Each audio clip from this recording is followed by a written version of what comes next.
Listo. Gracias. ¿Me escuchan? Sí, ¿verdad? El audio estaba como inactivo. Yo creo que ya tenemos audio. Sí, listo, gracias. Buenas tardes, ¿cómo están? Mucho gusto. Para los que no me conocen, Mario Quesada, presidente del Sindicato Nacional de Médicos Especialistas. Y pues bueno, a lo que vinimos. Realmente la preocupación que en el gremio se ha cernido por la situación actual de empleo público y sobre todo el éxodo masivo de tantos y tantos talentos jóvenes y a veces no tan jóvenes de la institución por políticas de administración prácticamente draconianas de los últimos años y en esta última administración adicionales, pues nos tiene acá. Costa Rica, pues, ha tenido un desarrollo social completamente diferente al de la región, pues nuestros padres y abuelos concibieron un país social de derecho en el cual esa situación de un Estado que velaba por la salud de los costarricenses, por un Estado que velaba por que nuestros hijos tuvieran una educación pública de calidad, obligatoria y gratuita, que tuviéramos vivienda digna, parece que en los últimos años viene en decadencia. Y más con la entrada de este nuevo milenio, donde desafortunadamente la voraz gasto público y muchas veces gasto público por tantas y tantas situaciones ilegales que hemos visto en este país, con situaciones como la trocha, como el cementazo, como cochinilla, como los miles de millones de colones de los y las costarricenses que han estado en el descuido de la administración de turno, porque esto no es solo de un grupo político, son varios grupos políticos los responsables, han llegado al caos administrativo financiero que ya ustedes conocen. Un país que está prácticamente sobre el 70% del ingreso de Hacienda para pago de deuda. De pago de deuda de todos nosotros los costarricenses que hemos tenido que estar pagando estas desadministraciones. Desafortunadamente, desde el 2018 para acá se gestiona estos cambios de legislación que nos han puesto en un dilema. El fortalecimiento de las finanzas públicas, que desde un inicio este sindicato, cuando igual que otros, definimos que nos iban a poner en una franca debilidad institucional y laboral, sí se dio, como ahora con la ley marco de empleo público y demás situaciones. Así las cosas, basados en esta situación, queríamos iniciar el día de hoy en la tarde este conversatorio, uno, para concientizar realmente cuál es el impacto de esta última ocurrencia legislativa que hoy es ley de la República, en qué consiste, cómo nos va a afectar, qué podemos hacer y cómo lo vamos a plantear. No voy a quitar más tiempo, le voy a dar la palabra a la doctora Natalia Solís, infectóloga, miembro de Junta Directiva del Sindicato Nacional de Médicos Especialistas, para que también dé un breve preámbulo y posteriormente entramos en materia con los asesores legales del sindicato. Doctora Natalia Solís, bien pueda, por favor.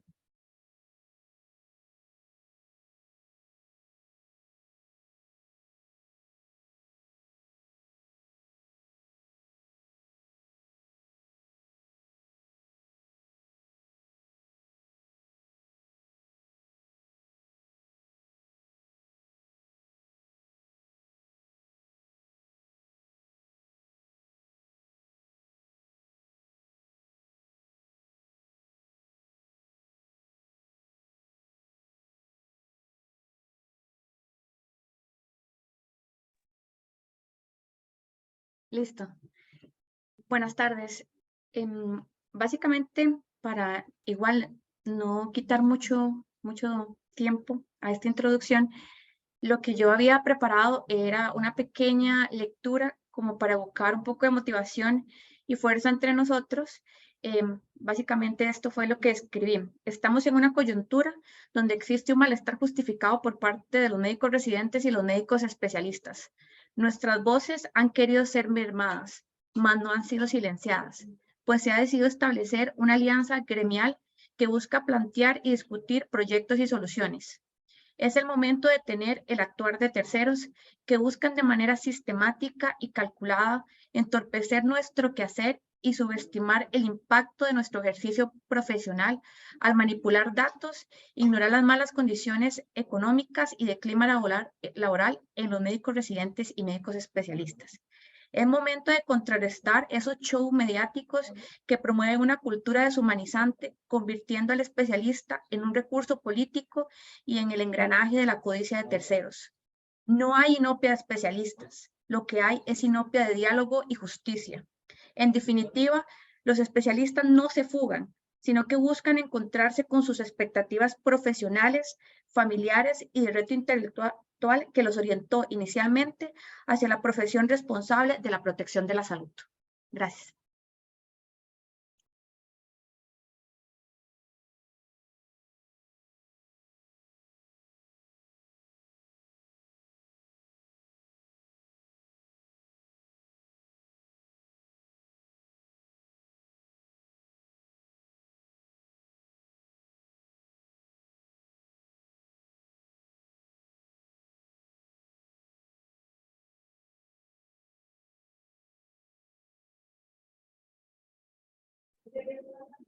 Gracias, doctora Natalia Solís. Sin más preámbulo, vamos a darle la palabra al licenciado José Barleta y al licenciado Rolando Mora para ampliar esto, porque claramente esta situación que ha puesto en entredicho la estabilidad de muchos y muchos médicos en este país, sobre todo en algunos grupos de especialidades, está dando al traste. Claramente lo que acaba de decir Natalia es correcto. En el país no existe inopia de especialistas, tenemos una formación bastante amplia, muy grande de médicos. Lo que no está logrando la institución es la retención del recurso médico especializado por las causas que usted mejor que yo las van a conocer. Entonces, este parece que si fuera el último espaldarazo y bofetada que le están dando al gremio para que aquellos que estaban pensando en quedarse o en irse más bien, pues los terminen de empujar. Así que nada, licenciado Barleta, creo que queda usted en la palabra, por favor, para iniciar esta conversación con los colegas aquí presentes. Adelante, por favor, y bien pues. Buenas tardes, ¿cómo están todos? Bueno, mi nombre es José Antonio Barleta, aquí está conmigo el licenciado Rolando Mora. Nosotros somos el equipo legal del Sindicato Nacional de Médicos Especialistas.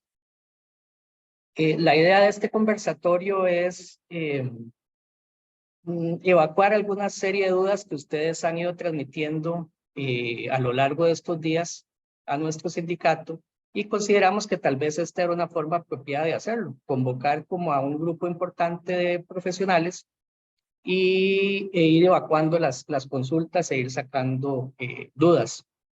Nos parece importante tal vez antes de entrar a responder las preguntas específicas que nos han enviado, tal vez hacer como una pequeña, breve introducción de lo que es la Ley Marco de Empleo Público, para que les queden a ustedes más claro tal vez la situación de esta ley y que hay unas partes que sí los afectan y hay otras partes que no los afectan, para que entonces tengan claridad en ese tema.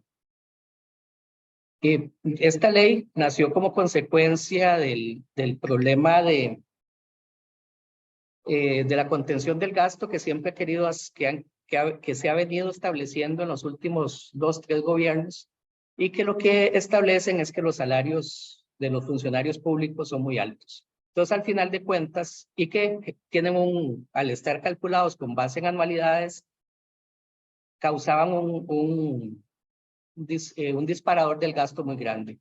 Entonces, la idea era controlar eso. Primero vino la ley 9635, la ley de fortalecimiento de las finanzas públicas, y ahora, el año pasado quedó aprobada y entró en vigencia ahora, el 10 de marzo, la ley marco de empleo público, que al final básicamente lo que quiere establecer es eso, como una contención del gasto, metiéndose en otros aspectos que tal vez no son específicamente de gasto, pero que abarcan ahí el funcionamiento de las labores de los profesionales o de los diferentes funcionarios del Estado.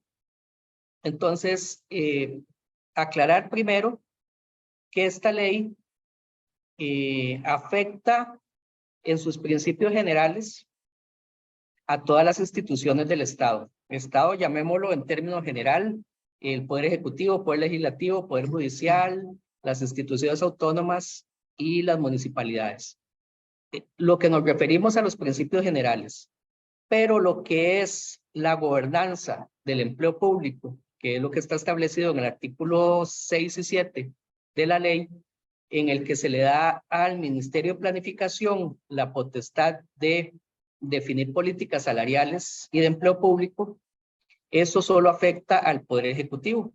El resto de las instituciones o el resto de los entes, perdón, del Estado quedan fuera de lo que es la gobernanza del Ministerio de Planificación, y que eso fue lo que aclaró la Sala Constitucional en los 2 votos de consulta de constitucionalidad que se hicieron en el año 2021 y en el 2022. Entonces, lo que es la Caja Costarricense del Seguro Social, que es el ente que les interesa a ustedes, porque en principio la mayoría o la totalidad de ustedes trabajan con esa institución, la Caja no está bajo la gobernanza del Ministerio de Planificación, pero sí debe respetar los principios generales que se han ahí establecido con respecto a principios como la continuidad laboral, como el concepto de las vacaciones, como el concepto del salario global y los principios con base en los cuales se debe definir eso del salario global y a quién afecta el salario global y a quién no afecta el salario global. Entonces, entrando, digamos, en esos 3 puntos que son como lo más importantes, tal vez para entrar rápido en el tema, la Caja tiene que establecer dentro de su mismo esquema y dentro de su mismo Departamento de Recursos Humanos, con base en los principios generales que define la ley, su esquema, su columna salarial global para la institución, y tiene que hacer los estudios correspondientes y justificar cada uno de los elementos que van a componer los famosos,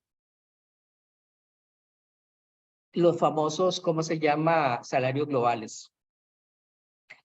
Aquí dicen que la Caja debe ser, es que no se encuentra en competencia. En competencia están los bancos o está el Instituto Nacional de Seguros, precisamente porque los bancos tienen que competir con las instituciones privadas y el INS con las aseguradoras privadas que ingresaron hace varios años.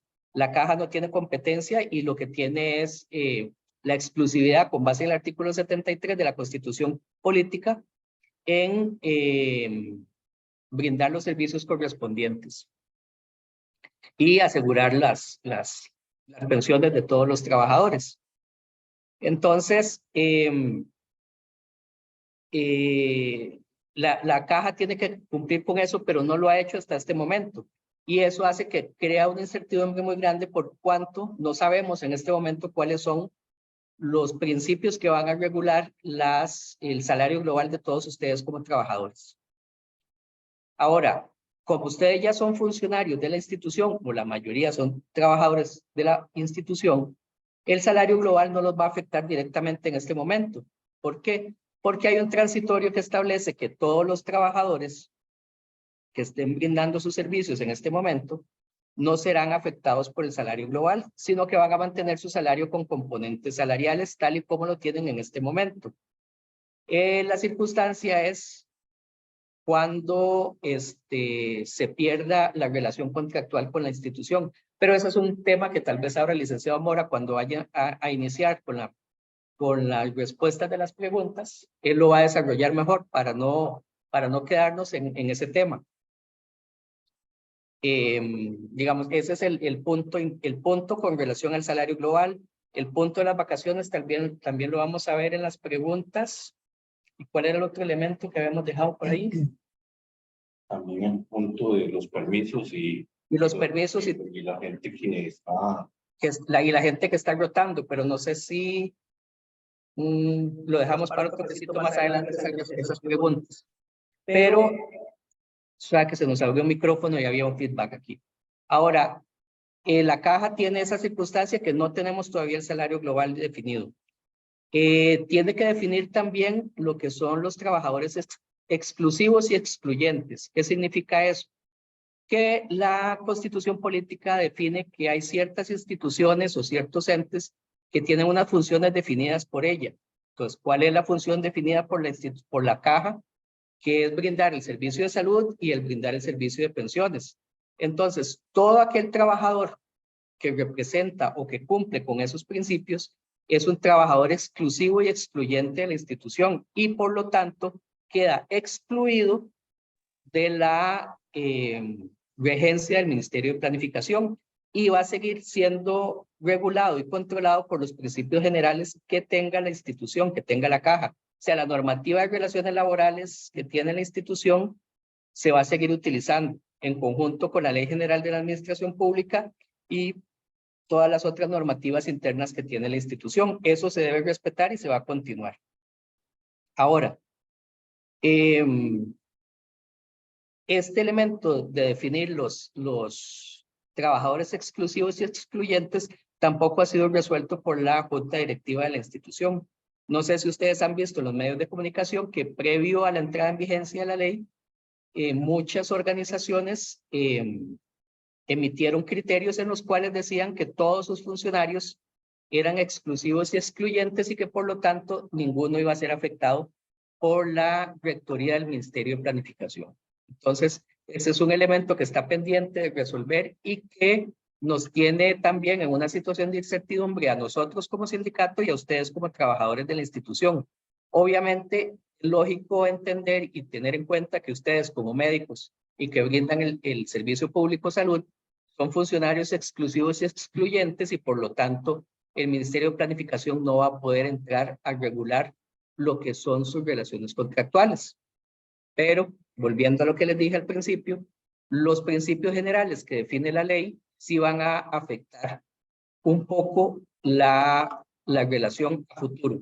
Y tienen que tener presente, y eso es un elemento muy importante, que las condiciones actuales que ustedes tengan, todas se mantienen. Entonces, eso lo deben tomar mucho en consideración. Y otra cosa muy importante que me acabo de acordar es que para que no tengan miedo en ese sentido, es que la ley promueve que los trabajadores dejen de ser interinos y se conviertan todos en propietarios. Entonces, la institución tiene que iniciar un proceso por medio del cual asegure la propiedad de todos ustedes y ya no estén en este problema de que cada 6 meses hay que estarle renovando su nombramiento. Eso significa que las condiciones que ustedes tengan ahora, aun cuando estén interinos y pasen a propiedad, todas esas condiciones se van a mantener. Eso no va a haber ningún perjuicio para ustedes y todas las mismas condiciones, lo que son vacaciones, anualidades, tiempo de trabajo en la institución, todo eso se va a mantener. Entonces, sobre ese tema no deben de tener ningún temor en ese sentido. No sé si el licenciado Mora quiere entrar con las preguntas de una vez. Bueno, invitarles que pongan las preguntas y que les vamos resolviendo.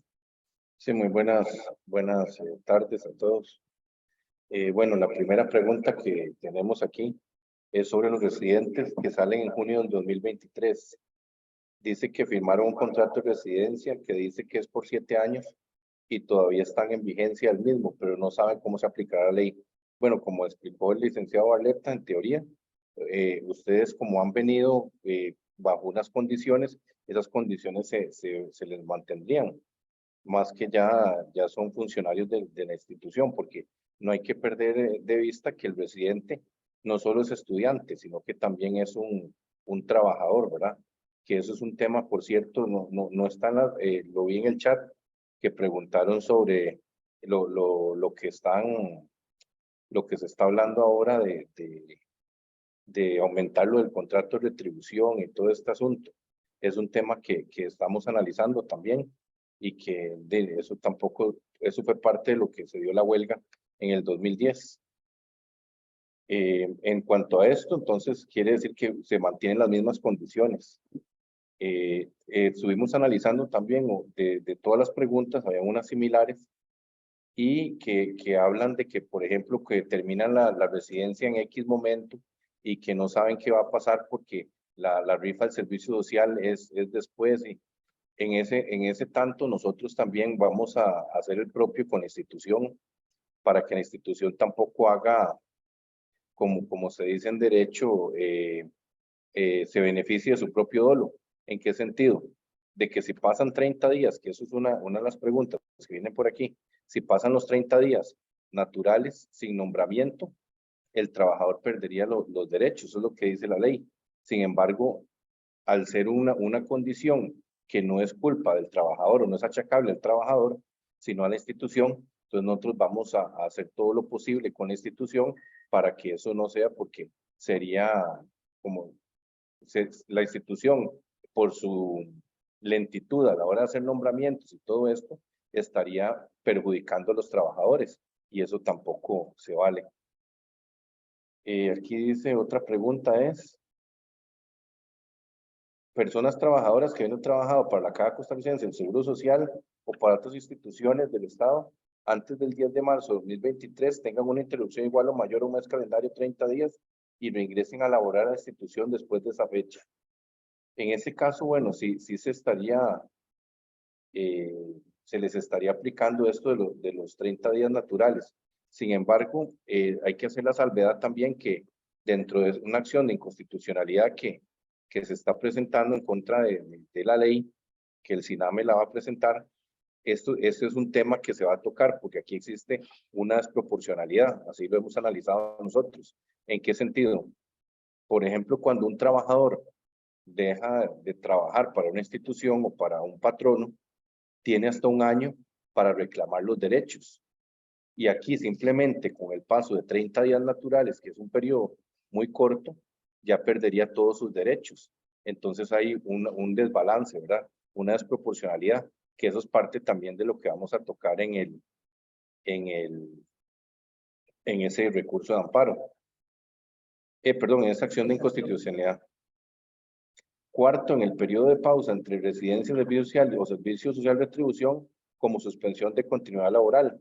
¿Qué sucede con el contrato? Bueno, esta pregunta es básicamente lo mismo. Entonces, esto lo vamos a tener que tratar con la institución para que esa pausa no compute como los 30 días naturales y no juegue en contrario o en contra del médico. 5, en el caso de los médicos que planean salir del país, acusando su especialidad por año completo, ¿qué pasa tanto con los permisos con goce como los sin goce?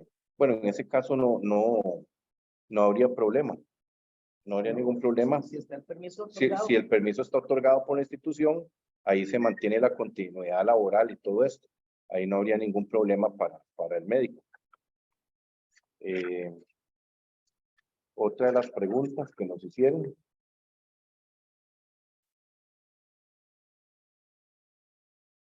Si es lícito que el contrato de residencia finaliza el 17 de diciembre del 2024 y la rifa del servicio social por lo general es en marzo de 2025, para iniciar en marzo-abril 2025, no tendría nombramiento por más de un mes. por lo que estaría obligada a hacer servicio social y quieren que reingrese con la nueva ley. Aquí, nuevamente es una pregunta que versa sobre el mismo tema. El médico, vamos a hacer todo lo posible, vamos a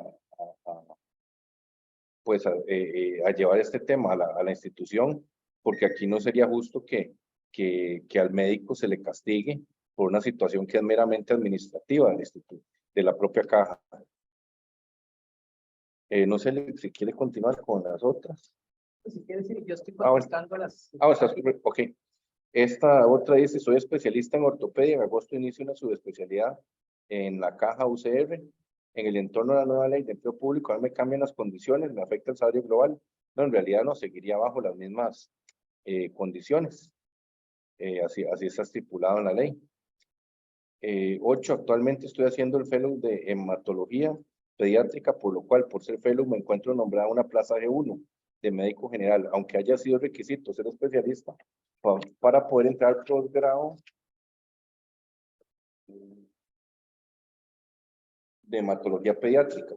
Una vez que yo termine el fellow el 18 de mayo del 2023, mi nuevo nombramiento sería una plaza de G2, lo cual se tomaría como un ascenso y por lo tanto, según la ley, perdería todos los incentivos. Mi pregunta y la de muchos compañeros que estamos en esta nueva situación, que no es justo, y ustedes tienen alguna otra información. Bueno, básicamente esto lo estuvimos analizando ahora.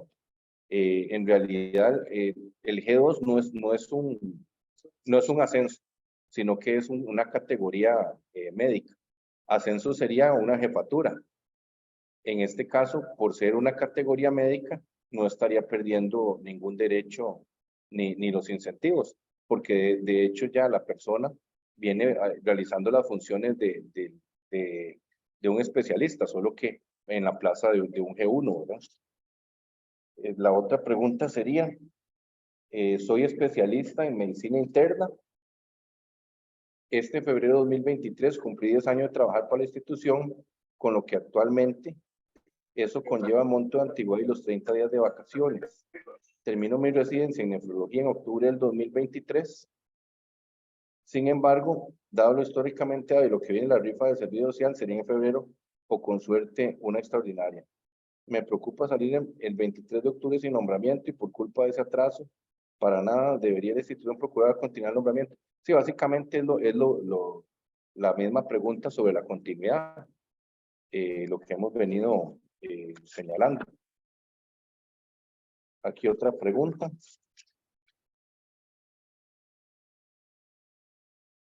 Acaba de terminar la primera parte del sorteo de servicio social y se hace consulta de que si tenemos más de un mes de nombramiento.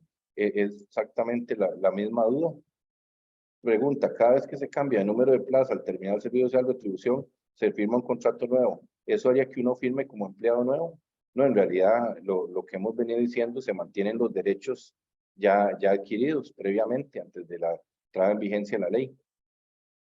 A mí me gustaría que aclaren este punto lo del sindicato, porque unos dicen que al pasar a una propiedad mientras siga el mismo nombramiento no cambia, otros dicen que al cambiar el número de plazas sí cambia, con las nuevas condiciones. Así que me gustaría que se pronuncien cuando ya uno tiene más de 20 años y sigue interino.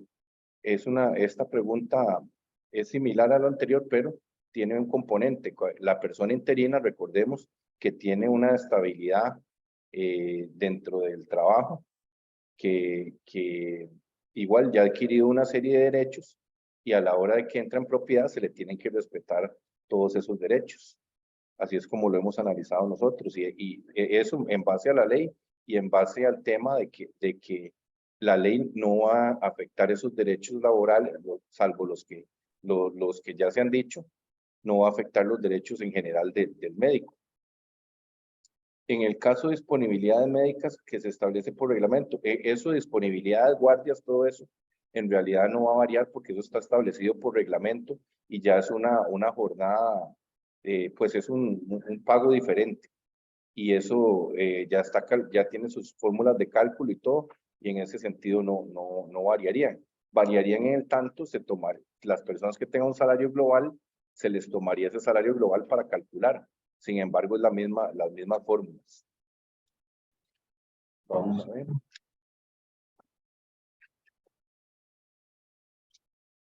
Dice, Ahorita la pregunta es que cumplo 10 años el 3 de agosto del 2023. Según entiendo, ya aplica como 10 años porque las vacaciones se generan desde un año antes. Entonces sí tengo derecho a los 30 días. Bueno, en este caso, lastimosamente, no funciona en ese sentido, porque recordemos que las vacaciones se le otorgan al trabajador después de un trabajo continuo de un año. A partir de ahí es que adquiere el derecho a las vacaciones. En este caso, como la ley ya entró en vigencia, para el 3 de agosto la ley está vigente, entonces no se le aumentaría las vacaciones, porque la ley no permite, hay un tope de 20 días máximo. Otra pregunta dice, soy residente de último año en medicina interna, me preocupa con la nueva ley una cosa en particular, tengo 7 años laborando para la caja, primero como médico general, luego como residente, más el año de pandemia, que nos detuvieron la academia. Mi fecha de finalización es el 19 de octubre por temas de mi licencia, maternidad y según entiendo, si me quedo 30 días sin nombramiento, me pueden recontratar con esta nueva ley y perdería mi antigüedad. Bueno, nuevamente, como lo hemos venido señalando, esto no funciona así. O por lo menos vamos a tratar de que esto no se aplique. La ley sí lo dice, pero no podemos achacarle o castigar al trabajador por algo que es meramente administrativo. Y esas serían básicamente las preguntas que teníamos. Ahora que está... Ok, si quiere para decir un par de cosillas. Ahora que estaba respondiendo unas preguntas en cómo se llama, aquí en el chat, hay unas cosillas que tal vez quisiera ampliar para que ustedes lo tengan presente. Con respecto al salario global, como ya dijimos, el salario global no se ha definido por parte de la institución, pero ustedes tienen que tomar en cuenta que hay un transitorio en la ley, que es el famoso transitorio 11, que establece la forma de aplicación del salario global, que eso no lo habíamos dicho antes y es bueno que ustedes lo sepan.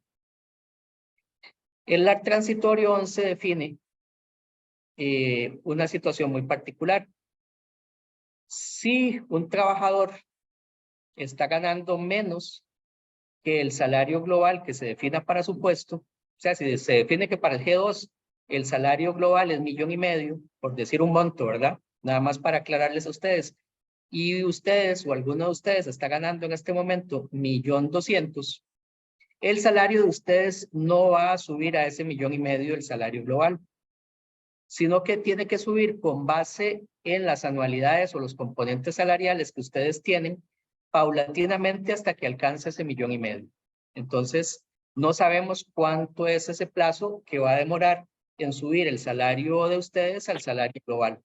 Entonces, eso es un elemento que es inconstitucional y que se ha mencionado en todos los foros en que se ha hablado sobre esta ley y sobre el cual Siname tal vez también está interponiendo la acción de inconstitucionalidad. Ahora, si se da la otra circunstancia de que el salario global está definido en 1,5 millones y alguno de ustedes gana 2 millones de colones, por decir un monto también, su salario ordinario, su salario no va a sufrir ningún aumento hasta que el salario global alcance ese monto de 2 millones de colones, que lo mismo no sabemos cuánto va a durar, si puede ser 1 año, 2 años, 5 años o nunca. Entonces, ese transitorio 11 crea una violación al salario justo, más bien, en lugar de se estableció que la ley lo que quería era establecer salarios justos y equitativos y que todos ganaran lo mismo. Y más bien este transitorio 11 está contra todos los principios que define la ley. Entonces es un elemento que ustedes tienen que tomar en cuenta para que lo vean y sobre el que se va a trabajar de parte del sindicato. Otro elemento que ustedes han preguntado bastante y que mejor lo digo así oral, bueno, ya el licenciado Mora lo había comentado en las respuestas, es lo de las vacaciones. O sea, si ustedes ya cumplieron los 10 años y tienen el derecho declarado de los 30 días de vacaciones anuales, ese derecho se les respeta y ustedes lo van a seguir teniendo hasta que se pensionen de la institución. El problema es los que tienen menos de 10 años y el momento en que vayan a cumplir los 10 años. Como lo dijo el licenciado Mora, si lo cumplen después de la entrada en vigencia de la ley, no les va a aplicar lo de los 30 días. ¿Por qué? Porque lo que tienen es una expectativa, no tienen un derecho ya declarado. Entonces, ahí nosotros interpretaríamos que cabría la opción de tal vez echarse un pleito con la institución y tal vez tratar de negociar que le suban algunos días, pero eso al final de cuentas va a terminar siendo un proceso judicial. Pero esa situación sí la tienen que tener muy clara en ese sentido. Por ahí, déjeme ver qué otras preguntas había como generales. Ok, aquí alguien preguntó que si ya tenemos 22 días, ¿me van a bajar a 20 días? No, pues volvemos a lo mismo. No va a poder llegar a los 30 días porque le faltan años para, o días para poder adquirir ese derecho. Pero si ya tenía el derecho declarado de los 22 días, no se lo pueden rebajar. Hay un transitorio en la ley, que ese es el 8, que establece que todas las personas que tienen declarado el derecho de más días de vacaciones de los 20, se les debe respetar. Entonces, ese es un elemento. Y el otro elemento que es muy importante es el de la continuidad laboral y esos famosos 30 días. Que eso hay que estar atentos y eso nos preocupa y le preocupa mucho al sindicato, la situación de los residentes cuando terminan su residencia, valga la redundancia, y están esperando la rifa, que generalmente la institución se atrasa, bueno, es el Ministerio de Salud, pero se atrasan mucho en hacer las rifas. Entonces, ese es un elemento que tenemos que trabajar y que tenemos presente para ponerlo, tratar de que se respeten los derechos de todos ustedes y no pierdan los derechos que han adquirido a través de todos los años que han trabajado con la institución. No sé si usted quiere alguna otra pregunta. Ahí me están enseñando que hay más.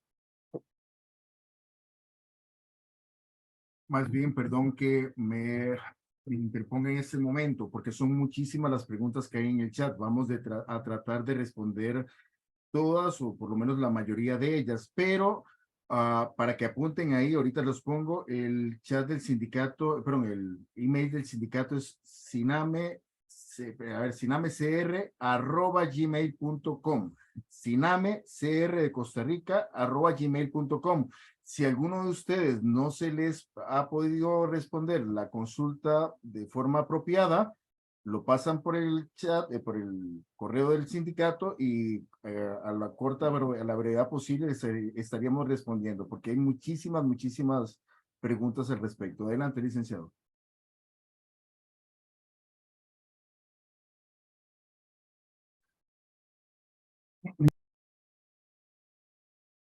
El licenciado Mora va a contestar aquí un par de preguntas.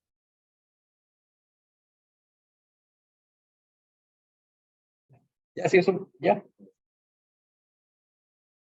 Sí, que en el chat han hecho la pregunta con respecto a las vacaciones profilácticas, que si hay algún cambio o algo. No, en realidad no, porque eso viene por medio de otros reglamentos y otras leyes que en realidad no se afectan, y la propia ley habla que las vacaciones profilácticas se van a seguir rigiendo, van a seguir rigiéndose por las leyes que hay actuales.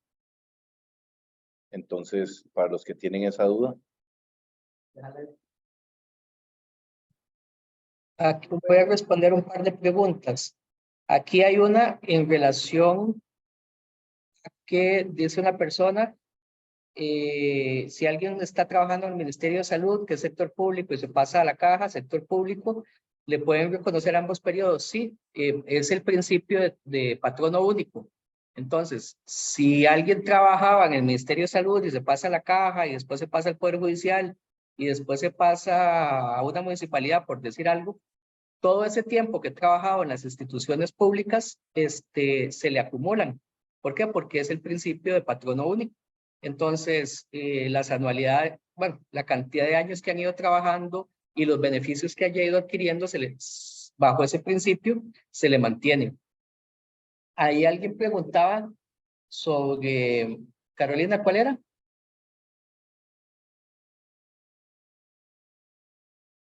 De la licencia de paternidad, y que le dijeron que para la caja no afecta. No, ese es un principio general y más bien es un beneficio para todos los trabajadores y se les debería de aplicar, efectivamente, porque ¿cuál es el artículo que lo define? Aquí está el artículo 41. Es un principio general y la caja debe respetarlo, no puede decir que no. Vamos a ver qué otras preguntas hay.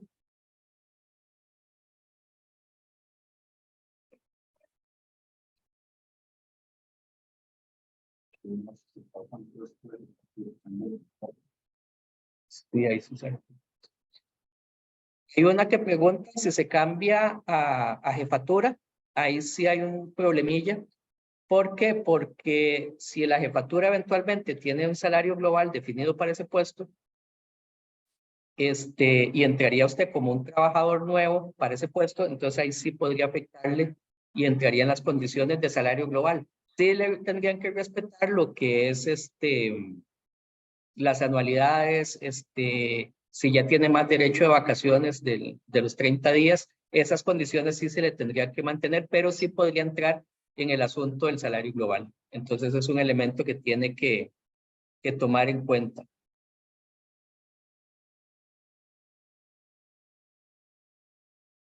Ok. Bueno, aquí alguien otra vez pregunta sobre los permisos con goce salarial o sin goce. Los contratos bueno, ya se lo había contestado el licenciado Mora, pero volvemos a hablarlo. La relación laboral en ese caso no se termina, se suspende. Esa es la diferencia. Es que una cosa es si yo me despiden o renuncio y me voy de la institución, ahí sí mi relación laboral con la institución se acaba y si me vuelven a contratar, mi relación laboral es nueva. En cambio, si yo estoy pidiendo un permiso sin goce o un permiso con goce, sea de 1, 2, 6 meses o un año, o hasta más si se pudiera, la relación contractual no ha terminado. Lo que pasa es que queda suspendida. Se suspende por el tiempo en el cual usted está disfrutando de ese permiso. Por lo tanto, las condiciones que usted tuviera al momento de que inició ese permiso se le mantienen al momento que usted reingrese a la función pública. Entonces, si tenía los 30 días de vacaciones, los 30 días de vacaciones los va a mantener. Si tenía derecho a vacaciones profilácticas, las vacaciones profilácticas las va a mantener. Entonces, eso no le afectaría. Aquí dice que en mayo va a cumplir 5 años y que por lo tanto ahí tendría los 22 días. Lamentablemente, ahí sí tendría un problema usted. ¿Por qué? Porque la ley entró en vigencia el 10 de mayo, digo el 10 de marzo, y el derecho suyo se adquiriría hasta mayo. Entonces, ahí sí no podría pasar a lo de los 22 días que establece la normativa de relaciones laborales.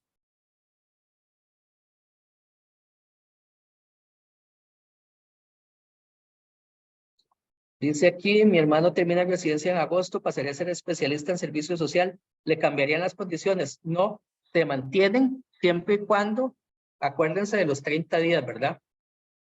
Que no puede estar sin relación laboral por 30 días con la institución. Entonces, si inmediatamente pasa a hacer el servicio social, no habría ningún inconveniente y todas las condiciones se le mantendrían.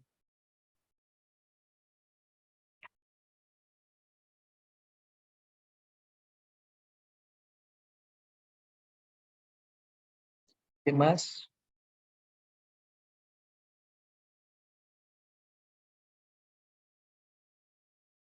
Un médico que ya alcanzó edad y cuotas y que quiere pensionarse, pero quiere seguir trabajando, ¿perdería algo? No, sus condiciones se mantienen. Las condiciones del médico se mantienen. Y lo único es si quiere seguir trabajando no tiene ningún inconveniente. No le afectaría nada.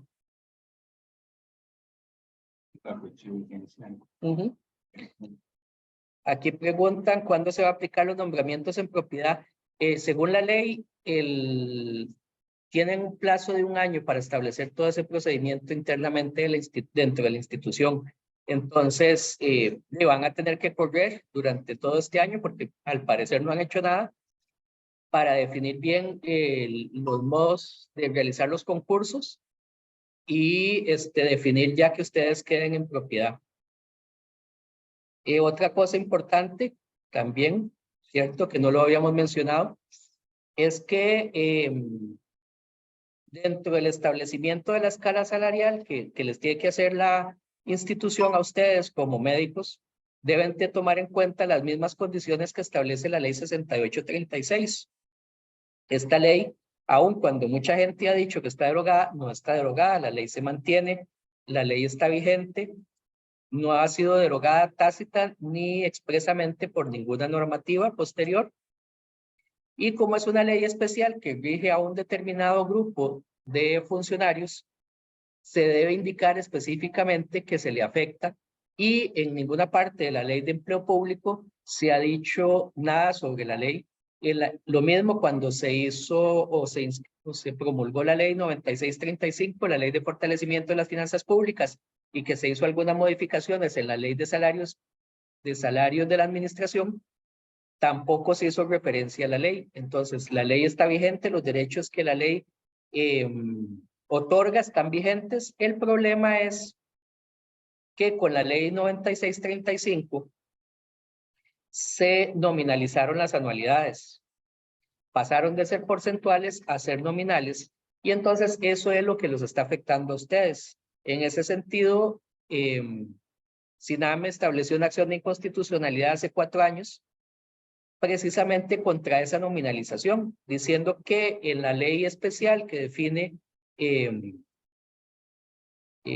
funcionamiento de los médicos, las anualidades tenían que mantenerse porcentuales, no nominalizadas. Entonces, esa es una acción que está presentada ante la Sala Constitucional, una de las muchas que se presentaron contra la ley 9635, pero no ha sido resuelta todavía.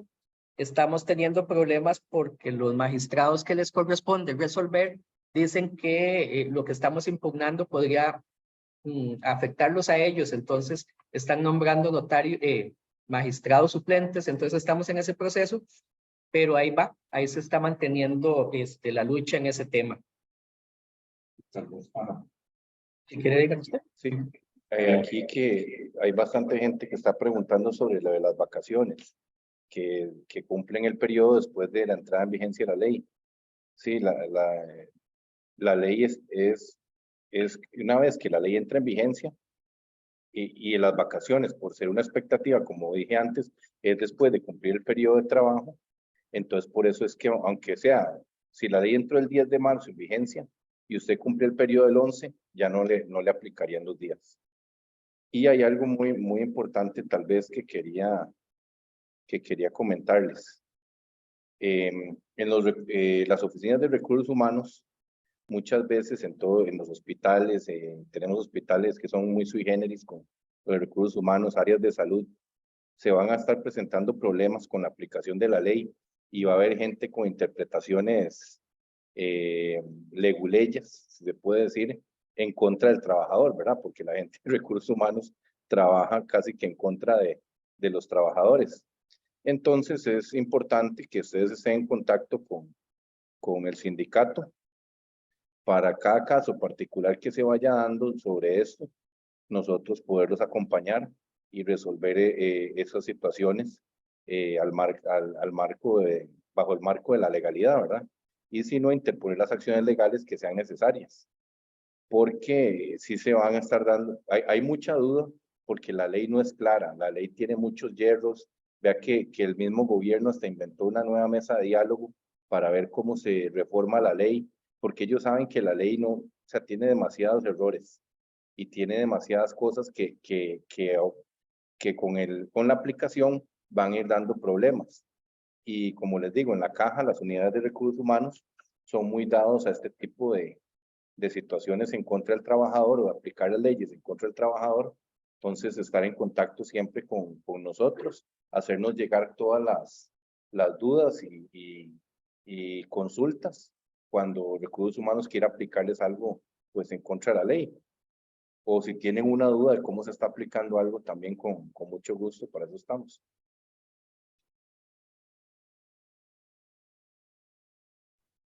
No, es que son un montón de preguntas que están aquí en el chat. Entonces estamos tratando de... Yo he ido contestando una. Yo también voy a ir contestando las que puedo mientras el colega habla, pero trato de buscar algo como que sea general. Sí, fíjate el micrófono. Que algo que sea como general para, ¿cómo se llama? Resolver varias de una vez. Pero hay una que me llama ahora la atención y la voy a decir, que pregunta un médico que si hay alguna opción para atacar el posible salario global que define la institución. O sea, si el salario global que define para el médico G2 es 1,5 millones, que si hay forma de decir que está mal calculado o no. Le contesté a él y les explico a ustedes que el salario global tiene que estar bien definido con criterios técnicos. La ley establece, hay una serie de puntos que se deben de tomar en cuenta, que son desarrollados en el reglamento, pero esos criterios técnicos, cada uno tiene que estar justificado y avalado. Entonces, si se considera que el salario está mal fijado, si hay opciones administrativas y judiciales, las dos, para poder impugnar la fijación de ese salario. Porque al final de cuentas, la fijación de ese salario global es un acto administrativo y todo acto administrativo debe cumplir con los requisitos que establece la Ley General de la Administración Pública. Entonces, si no cumplen con esos requisitos, se puede impugnar. Si se considera que tal vez el salario global es demasiado bajo o no tiene o no cubre lo que debería de cubrir, podría establecerse algún proceso. El problema es que no tenemos el salario global definido por la institución, y es algo que se le criticó también inclusive mucho al Ministerio de Planificación, que tuvieron un año desde que la ley se emitió, que fue en marzo, el 9 de marzo del 2022, hasta que entró en vigencia ahora el 10 de marzo del 2023, y que debieron de haber hecho todos los trabajos adecuados para tener un esquema de salario global de todas las familias, más o menos ya elaborado, para que todos los trabajadores y todas las instituciones tuvieran claridad de lo que podía pasar y de lo que le podían pagar. Entonces, estamos como en una nebulosa en este momento. No tenemos seguridad exactamente de cuánto van a ser los salarios globales, pero sí, repitiendo y ya concluyendo sobre este tema, cabe la opción de interponer alguna acción o administrativa o judicial a efectos de que se aclare y se justifique y se explique bien por qué se estableció determinado salario global para determinada función. No sé si tiene usted algo más ahí, licenciado. Sí, no, básicamente es importante que aclaren todas las dudas. Cualquier duda, como les dije antes, estamos para servirles. Y sí hay que entender que en este momento estamos como en una arena movediza, porque no hay muchas cosas definidas y la ley no las define. Pero estamos haciendo el máximo esfuerzo aplicando diferente jurisprudencia y los conocimientos, y de lo mejor siempre vamos a trabajar en beneficio, o sea, todo es en beneficio de ustedes, los especialistas. Muchas gracias. Gracias. Aquí estoy viendo otra que tiene que ver con el zonaje y asignación de vivienda y todo eso.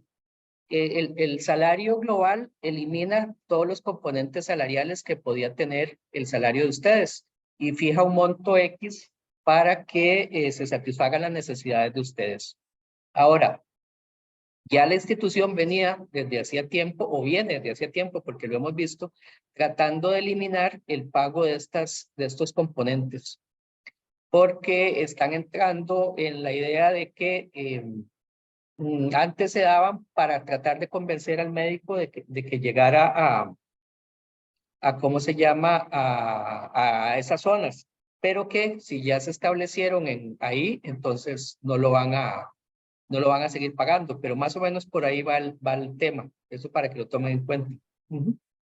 Gracias, gracias, licenciado. Más bien, creo, queridos colegas, que como acaban de ver, las dudas que se ciernen en relación a la situación y puesta en vigencia de esta ley tan mal hecha, ponen incertidumbre a miles de funcionarios. Y en este caso, pues a nosotros los médicos nos están afectando directamente. Cosas importantes para ir cerrando esto. Punto número 1, y recordar, ya ahí les han puesto el chat varias veces, el correo electrónico sinamecr@gmail.com. Si algunas de las dudas, porque son tantas las dudas que hay muchísimas dudas en torno a esto, envíennoslas por favor, con muchísimo gusto estaríamos resolviendo las que no pudimos ahora. Cosas importantes. ¿Qué hemos hecho? Porque eso siempre es lo que dicen. ¿Y qué han hecho? Bueno, en el 2019,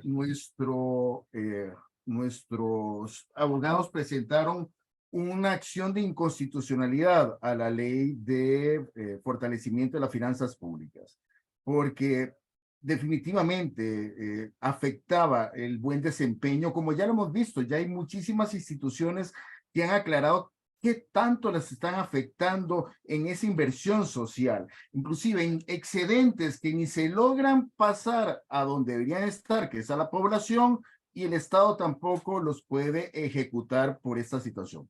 Esa es una de las 5, creo, o 6 acciones de inconstitucionalidad que fueron recibidas por la Sala Cuarta. A la fecha todavía no nos han respondido. Hace poco nos dijeron que ya los abogados, perdón, los magistrados, ya los propietarios tenían que resolverla, así que estaremos esperando esa. También les cuento un par de cosas adicionales que el sindicato está hecho. También estamos presentando una acción de inconstitucionalidad a la Ley Marco de Empleo Público, una ley que desde su génesis la misma Sala Cuarta definió una serie de hierros completamente inapropiados para que esta ley se diera, pero ante la situación pues la tiraron como la tiraron. Ya ustedes lo han visto, vean el chat. Es impresionante ver la cantidad de problemáticas que tenemos con esta ley, que lo que va a terminar haciendo es una final estampida de profesionales y talento de la caja. Así que el sindicato también presentó una acción de inconstitucionalidad a esta situación. Tercero, se ha hablado mucho de las finanzas de la caja, que si está quebrada, no está quebrada. Bueno, ahora doña Marta Esquivel no logró responder en Asamblea Legislativa si estaba quebrada porque estaba bajo juramento, porque no está quebrada. Lo que sí sabemos claramente es que hay una cantidad inmensa de dinero que el Estado le debe a la caja y que ya hay a nivel judicial, una acción de don José María Villalta, creo yo, en la legislación pasada, que presentó para obligar al Estado a cobrar, a pagar. Y resulta que el juzgado dice que sí es correcto, que tiene que pagar, que pague. Como decía José María Villalta, que paguen, punto. Bueno, se está presentando una querella por incumplimiento de deberes. Uno, al deudor que no paga, en este caso al Ministerio de Hacienda, y otro al que le deben y no cobra. También sigue siendo así, porque cuando se hable de la inestabilidad económica de la institución, va muy de la mano por la falta de pago, que se pague. Sabemos claramente que no se va a poder pagar de una sola vez, pero por lo menos, carajo, que hagan un arreglo de pago. No se puede hacer de esa manera. Entonces, el sindicato también está presentando un proceso, un litigio en relación a incumplimiento de deberes a estas personas que pronto estaremos revisando la situación. Finalmente, es importante resolver 3 cosas. ¿Qué es la propuesta que está haciendo el sindicato? Lógicamente, luchar por un salario mínimo y digno para especialistas con una buena propuesta salarial. Hay una cosa interesantísima, colegas y amigos, que tenemos que terminar explicando.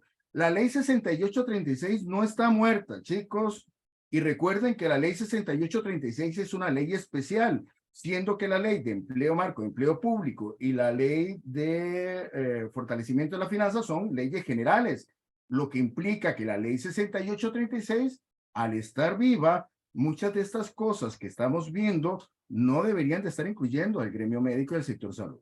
Esas son las luchas que tenemos en este momento.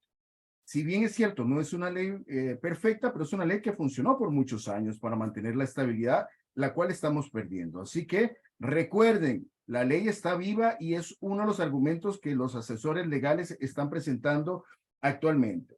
Y otra cosa que ha sido muy reiterada, una lucha que estamos dando en este momento, la ley de servicio social obligatorio prácticamente está desmotivando a las subespecialidades a hacerlas, porque ya una vez que terminan una especialidad, hace un año el servicio social, se enfriaron para hacer una segunda especialidad. Bueno, vamos y estamos exigiendo el hecho de que se haga una sola vez servicio social obligatorio.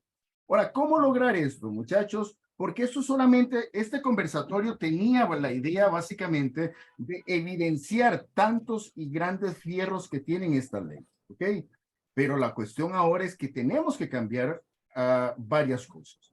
Estamos proponiendo ante ustedes y lo estaríamos ya publicitando para estos días, para el miércoles 12 de abril, hacer un plantón frente a la Asamblea Legislativa a las 4:30 de la tarde. Ojo, muchachos, no en horario laboral. Vamos a hacerlo como dignos funcionarios, servidores públicos a las 4:30 de la tarde, una vez que terminemos un plantón frente a la Asamblea Legislativa, donde ya varios diputados de diferentes bancadas nos van a recibir para presentar estos proyectos, porque al final de cuentas, lo primero, al estilo costarricense, creo que tenemos que quemar el último cartucho, que es el diálogo social. Ya la doctora Solís lo dijo claramente. En Costa Rica no hay inopia de especialistas, hay inopia de diálogo y de escucha. Hemos estado ante un gobierno y una asamblea legislativa prácticamente que hacen un mono. Así que estamos esperando, por favor, la mayor presencia posible, porque sería el próximo miércoles 12 de abril a las 4:30 de la tarde, fuera de nuestras jornadas locales, que estaríamos presentando este plantón frente a la Asamblea Legislativa con los proyectos. Incluyo y vuelvo a decir, ya hemos estado en conversaciones con varios diputados que nos van a estar recibiendo. Hagamos ese sentimiento. Somos iguales, pero no somos los mismos. El gremio médico ha perdido muchísimo camino en los últimos años y tenemos que volver a esa senda. Así que creo yo que no se me olvida nada. Insisto, son tantas las dudas que tenemos acá. Me gustaría también no olvidarme de comentarles que toda esta ley marco, cada uno de los servicios de recursos humanos de cada hospital la van a tener que aplicar. Y acuérdense que recursos humanos de la caja desafortunadamente no han sido como los más ágiles, aún con lo que ya conocían. Así que por favor, cualquier situación que ustedes comiencen a ver en los cuales pueden estar siendo afectadas las garantías laborales de cada uno de ustedes, comuníquense de inmediato con el sindicato para poder darle soporte. Estamos preocupadísimos porque en estos últimos años los derechos humanos de los trabajadores, de las personas trabajadoras, están siendo mutilados. Nos quieren casi que hacer en dos clases sociales, laborales, los de nuevo ingreso y los de antiguo ingreso. Y según dice una muy querida amiga mía, la doctora Sadie Morgan, que tiene muchísimo conocimiento sobre los derechos humanos, los derechos humanos son progresivos. Entre esos, los derechos laborales son progresivos. Y en este momento hay un verdadero retroceso en los derechos laborales de este país, lo cual no debemos permitir. Así las cosas, quiero dejar abierto este cuadro de discusión. Básicamente, la idea era esa, encarar con ustedes viendo la situación tan grave que tenemos y buscar soluciones. No sé si algún otro directivo quiere hacer uso de la palabra ya para hacer el cierre y siempre dejarles abierto, insisto nuevamente, ya estoy como Amelia Rueda, el correo electrónico del sindicato sinamecr@gmail.com. En la puesta en marcha de la situación esta, si tienen alguna problemática específica, no duden en llamarnos. Ahí estaremos dándole asistencia a todos ustedes. no sé si la doctora Sanjur quiera hacer un cierre de palabras o la doctora Natalia Solís. Doctora Sanjur, bien pueda. Tiene el micrófono cerrado, doctora. Sí, ya lo abrí. Buenas noches a todos.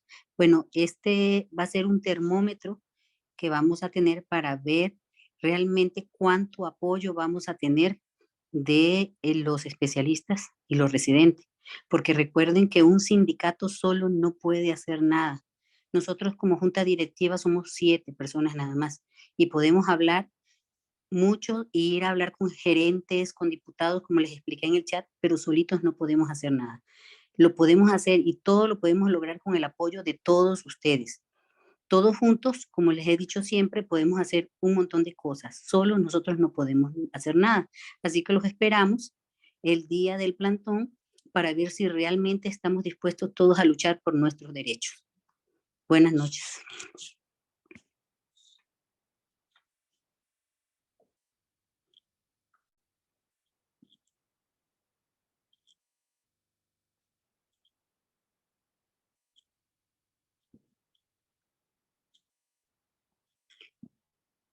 Tienes el Perdón, no sé si... micrófono apagado. No quería, perdón, ya les iba a decir buenas noches, pero veo al doctor William C., no estoy seguro quién será, posición acerca de supuestos ingresos de médicos extranjeros.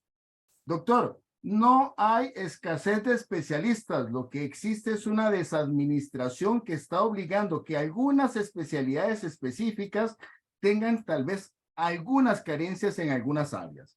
No estamos de acuerdo, uno, ni que el Ministerio de Salud sea un ente regente en la parte de formación, porque al final de cuentas está fuera de su competencia y va más al arraigo de libertad de cátedra en las universidades. Y en segundo lugar, ¿qué ganamos con traer médicos bajo la situación precaria laboral? Vamos, hay un estudio muy interesante que el Colegio de Médicos estaba realizando. Acuérdense que no es la primera vez y no es que le traen especialistas porque no sobran en el mundo. Al final de cuentas, la última vez que fue 2015, 2016, que dieron permisos provisionales de trabajo a aquellos extranjeros que no habían completado todavía sus requerimientos de ingreso en el país. Y resulta que de ese porcentaje de médicos que se les dieron permisos provisionales de trabajo, ¿cuál es el hallazgo? Casi el 70% de ellos terminaron yéndose de la caja. Lógico, el problema no es, el frío no está en las cobijas, el problema va más allá, retención del recurso médico especializado. Entonces, no quería terminar el cierre sin tener una clara certeza ante todos ustedes que nuestra posición es no a la traída de médicos extranjeros porque tenemos suficiente recurso humano en el país. El problema es la desadministración que está obligando a muchos especialistas a irse. Sabemos que no todos, habrá algunas excepciones que dirán, lo mío no es la institución y me iré a ir y realmente respeto yo eso y está bien, pero no que se vayan porque no nos oyen a reducción de jornadas, a permisos de formación que cada día es más difícil de hacerlo y otras situaciones que son de índole administrativa. Doctora Solís, por favor, la dejo más bien con el cierre a usted que ha hecho una gran labor en esta gestión del día de hoy. Así que terminamos con sus palabras, doctor. De verdad, muchísimas gracias por el tiempo que han invertido todos los médicos que están acá, probablemente muchos inclusive en horas, ¿verdad? En tiempo extraordinario. Realmente nosotros estamos muy comprometidos con esta causa, realmente creemos que podemos lograr muchísimo, pero simplemente la única forma de lograrlo es a través de ustedes. Así que nosotros estamos acá y creemos que podemos alcanzar muchísimas cosas con el apoyo de ustedes como especialistas y como residentes.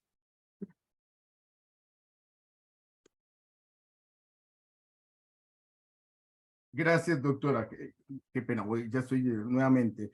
Alguien hablaba ahí sobre la situación de medicina nuclear. Sí, doctora Berrocal. Claro, como dije hace un rato, hay áreas puntuales que tenemos situaciones. Medicina nuclear creo que es una de ellas. Ya tuvimos una situación con médicos cubanos que habíamos comprado, y digo comprado como país el servicio a través de aquel contrato Caja Fischer, ¿se acuerdan?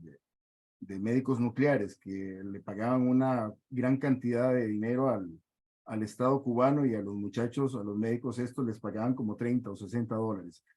Sí, yo creo que es uno de los puntos, pero volvemos a la cuestión, verlo puntualmente, pero en definitiva no estamos de acuerdo con la propuesta del Ministerio de Salud, que se basa en un estudio de auditoría técnico súper superficial, por favor, en relación a una solicitud de un sindicato de auxiliares de enfermería de SINAE. Por Dios santo, por Dios santo. Es tanto en el que el SINAME se metiera a ver cómo va a estar la formación de auxiliares de enfermería en el país. Pero bueno, ahí lo termino. Que tengan una muy buena noche y de verdad, las preguntas que no pudimos responder ahorita, nos las mandan por favor al correo electrónico y se las estaremos gestionando. Muchas gracias. Chao, buenas noches. Buenas noches a todos. Buenas noches.